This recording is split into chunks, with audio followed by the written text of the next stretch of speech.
to another episode of Legion Elite Motorsports. I'm your host, Isaiah. And today we have a new StarQuest help. And this is going to be an intro video only, and also to get an idea of what we're stepping into. So let us dive in and see what's going to happen to this car.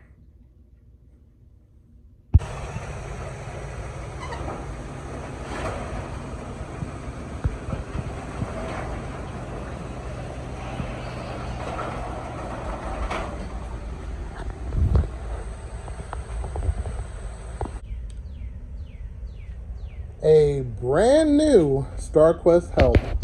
Okay, so I just wanted to kind of clear some things up for you guys, just to let you know that any StarQuest help is someone who needs their car done. So these aren't mine. As much as that would be awesome, that is not the case. But here we have an 88 Chrysler Conquest. It has all of the goodies, including some extra. So today we're going to check out this car, see what it is, and see what she needs, and take it from there. So that module there is the boost controller. Then we have wideband over here. I'm not sure what this box is here. Let's check out the computer system over there. And actually, let's check out the trunk. And then we'll check out the computer. So that is for what's to come. And that is what it is. So the battery's been relocated to the rear. It has little items on there with the ghetto fuse type situation, which is definitely not good. All of that stuff has to be addressed. Looks like they did some audio goodness over here. All right, close that. Battery is connected. We don't want it to die. Then we have something here controlling the injectors. So that's a nice rat nest of wiring ingenuity. I think that is to the boost controller. It is automatic. The owner expressed to me that he paid a hefty amount to get this transmission rebuilt, and he said it works perfectly except overdrive. So technically it's 3-speed automatic instead of 4 like it's supposed to be. Just a nice nightmare of everything. So that's the inside, which I'm not sure what's been done here. The owner also told me that the car does start and does run, but it runs horribly. And I kind of see why. But anyway, besides that, we have a whole bunch of documents and stuff. Actually, some documents of how this system's to work and how it runs, which is of no importance to me, because I'm not going to deal with that headache there. So anyway, we got panels and stuff that's been removed and or replaced. They took out the clock over there, and the owner wants to replace the gauges, which is something we can definitely do. Also, I let him know with the automatic transmission, once we put a hefty amount of power to this transmission, is probably not gonna work for too long. So with that being said, we're going to have the fun journey of switching automatic to manual. So definitely stay tuned for that. As soon as we get to it, we'll definitely knock it out. But let's check out what's under the hood.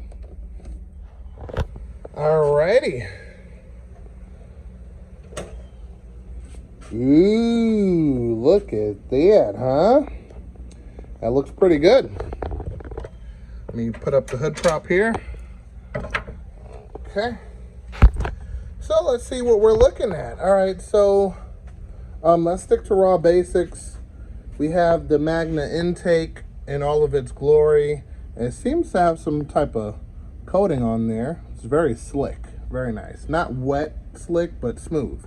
Smooth, for sure. All right, and then we have, I believe, a stock turbo manifold with a conversion plate that brings the bolts. Let me see if you can see it. Gotta make it all the more better. There we go. So the plate bolts onto the stock manifold, and then on the plate it has a T3 setting for T3s, which is a left to right instead of up and down. So we have that. We also have a aftermarket T3 turbo, which I believe to have been polished. Yeah, it's very, very polished. And a redone downpipe. Looks to be about 2.5 inches. Looks like we have the wideband right down there. And then this is something silly. I never thought I would see it in person, but the ground is grounded to, or from the motor mount to the motor mount plate. That does absolutely nothing, just for future reference. So moving on, we have here an adapter after an adapter to another adapter. That's no good as far as hood clearance. It seems like it clears a little bit, but you can see where it doesn't right there. And okay, so let's move forward. Intake, that's looking good. This looks like it came from AutoZone because it has like many couplers to make that happen, which is okay, I guess, because this is not under pressure. It's just sucking in air, so that's not too big of a deal. But then over here, we got a boost clamp. This is the stretchy kind, so if the pipe moves, it actually moves with it, which is good. We have an electronic boost controller, which I believe is connected to the electronic boost controller inside the car. We have cruise control, which hasn't completely been removed. So there's that. We have ABS, of course. We have some loose vacuum wire here, which I don't know if it's connected, but we'll, get to that when we get to it, of course. Stock blown struts. We have a nice aftermarket intercooler. Nicely done, very good. All of the air conditioning components are still here. But one of the things that I noticed is the electrical fans. The electrical fans don't work unless this wire here is grounded out, right? And of course, that's with the key in the on position. And we even have some sort of a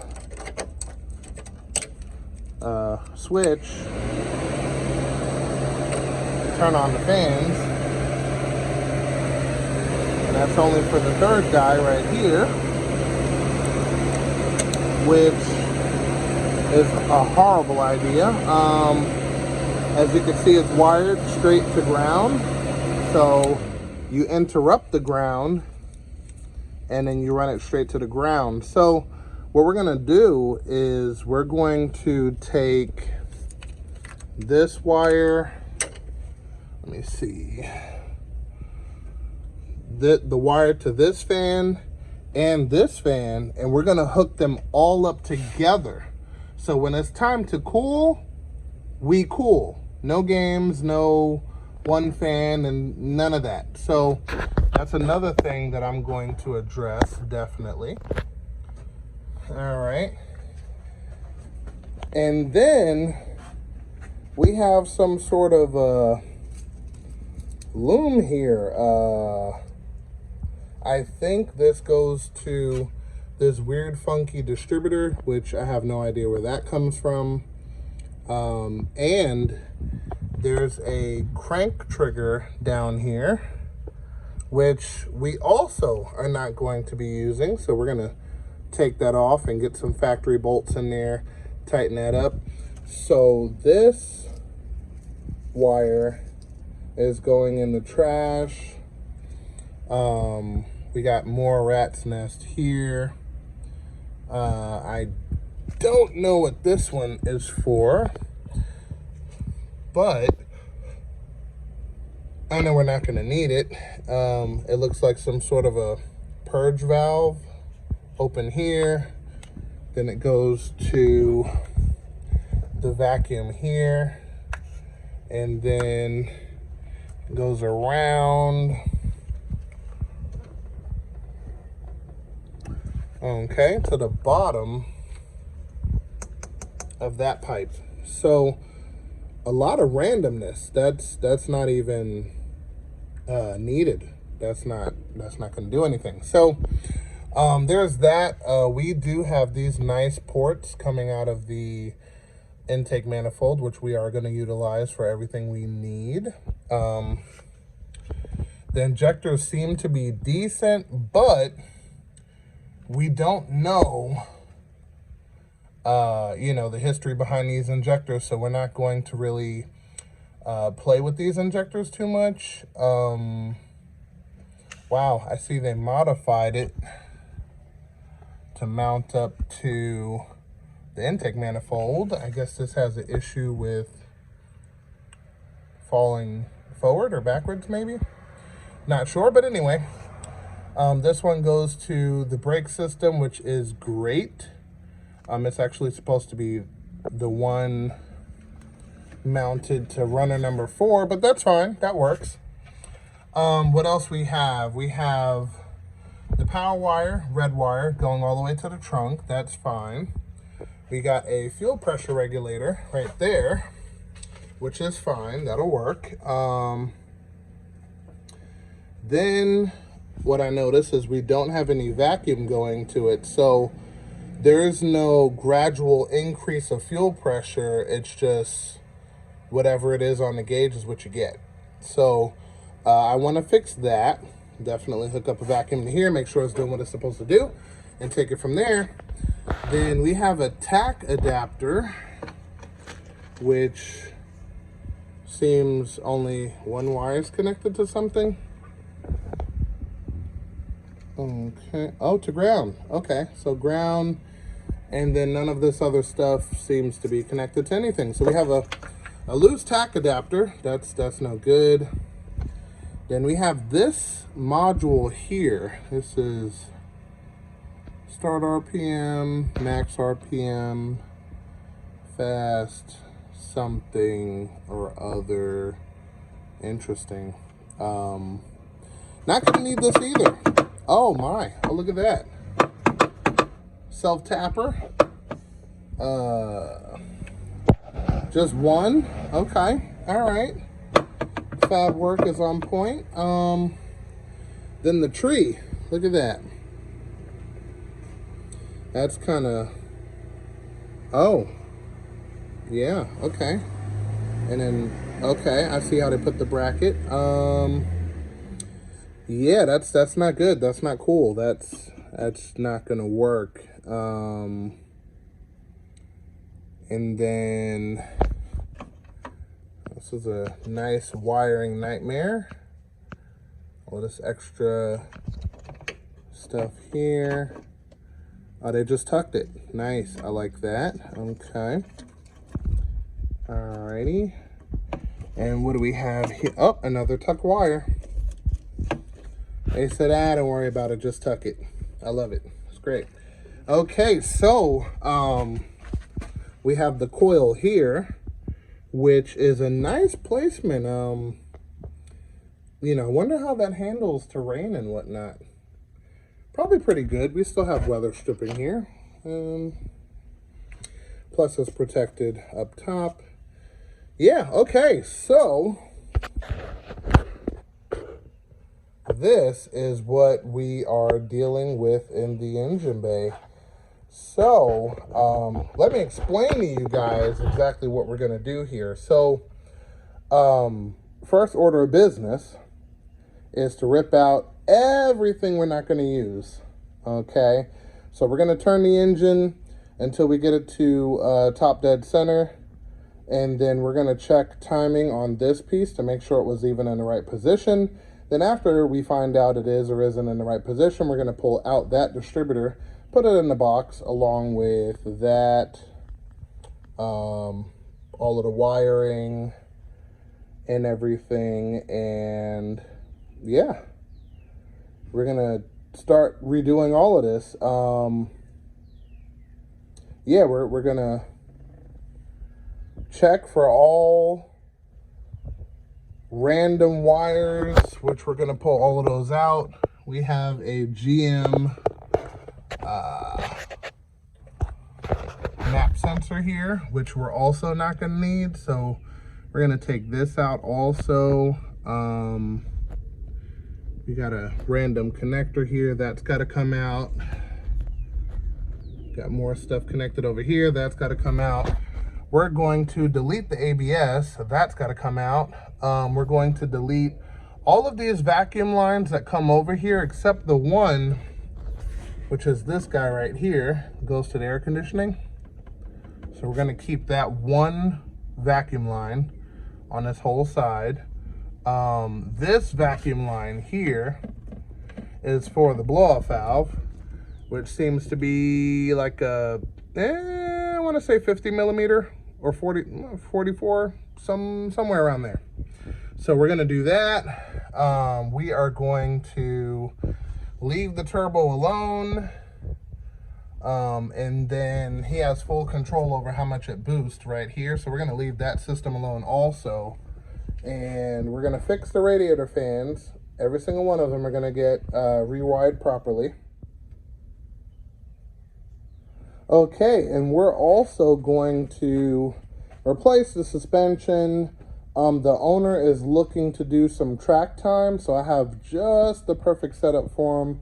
I'm going to show you guys how to install that properly. Let's see. We're going to fix this tree. We're going to take out this nifty box, and as you can see, they bundled up all of the wires here. So a lot of the sensors and stuff like that that are supposed to work probably don't. So temperature, voltage should still work. Oil pressure probably doesn't work. Things of that nature. So if we can, we're going to try to see if we can grab some of those original wires and plug them back in somewhere so they get some signal for the gauges if we can get this sucker started. So the owner did say it does run, but when we crank it, let's give that a shot. Okay, so we're gonna grab the keys here and we're gonna give it a shot. Let's see.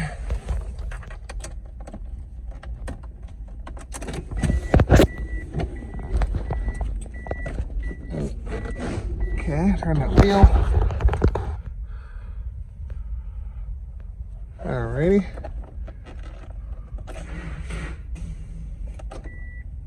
Oh. Okay, so we got a little something, but I think the starter might be dead. Yeah, I think the starter's about had it. But yeah, everything else works pretty decent, but yeah, I think, let me see. Oh yeah, dead battery, possible starter. So we'll see if we can get it running. What I want to do is I want to get it running before we start taking things off, just to see what we're dealing with here. But we will definitely take a peek. Stay tuned, guys. We're going to dive in. Okay, so we swapped out the old Optima for a Wally World battery, and let's see if she starts. So let me grab the key again, and this battery from Walmart has 700 cranking amps, cold cranking. So let's see what she'll do.